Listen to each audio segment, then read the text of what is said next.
મિત્રો, કાલની એક ઘટના આવી અને એ ઘટના એટલે કે હચમચાવી અને એક શિક્ષક કક્ષાનો વ્યક્તિ અને જે ગુરુ કહી શકાય, જેનો પાયો બાળકોને શરૂઆતથી ઉપર સુધી લઈ જાય અને સારી પ્રેરણા આપે, સારું શિક્ષણ આપે, એવા જ એક શિક્ષક એટલે કે અમરેલીની ઘટના. અને દુઃખ સાથે મારે કહેવું પડે છે કે એક દીકરીની ઉંમર 6 વર્ષ અને બીજી દીકરીની ઉંમર ફક્ત 9 વર્ષ. અને આ કુકાવા રોડની પ્રાથમિક શાળા, ત્યાં ભારતનગરમાં આ પ્રાથમિક શાળા છે ને, ત્યાંના જ એક શિક્ષક એટલે કે મહેન્દ્ર પટેલ નામના શિક્ષકે આ બાળાઓને લલચાવી અને પોતાના એક શર્મસાર કરે, શિક્ષકને શર્મસાર કરે એવી આ ઘટના.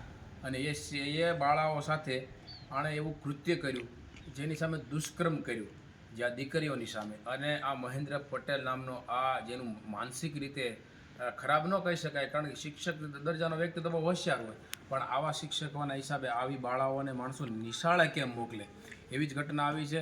અને સમગ્ર ગુજરાતમાં મોટામાં મોટો કિસ્સો એટલે કે અમરેલીથી જ બન્યો હતો. ને જે ઘટના હતી કે જ્યારે પાયલ ગોટી નામની જે છોકરી હતી, એની માટે તો ખરેખર રાજકમલ ચોકમાં મોટા મોટા ભૂંગળા મૂકી અને માઇક મૂકી ન્યાય દેવા માટે લોકો આગળ આવ્યા હતા અને નેતાઓએ એકાબીજાની કાપવામાં કોઈ બાકી નથી રાખી. ત્યારે આ દીકરી આમાં જો આ છોકરીઓને ન્યાય નહીં મળે તો એવું કહેવામાં આવશે કે ભાઈ હું ધર્મ જોઈને, જ્ઞાતિ જાતિ જોઈને આ છોકરીઓને ન્યાય આપવામાં આવે છે. આ છોકરી તો બિચારી બાળકી છે, 2 બાળાઓ છે, એ બાળાઓ સાથે આ નરાધમે આવું કૃત્ય કર્યું.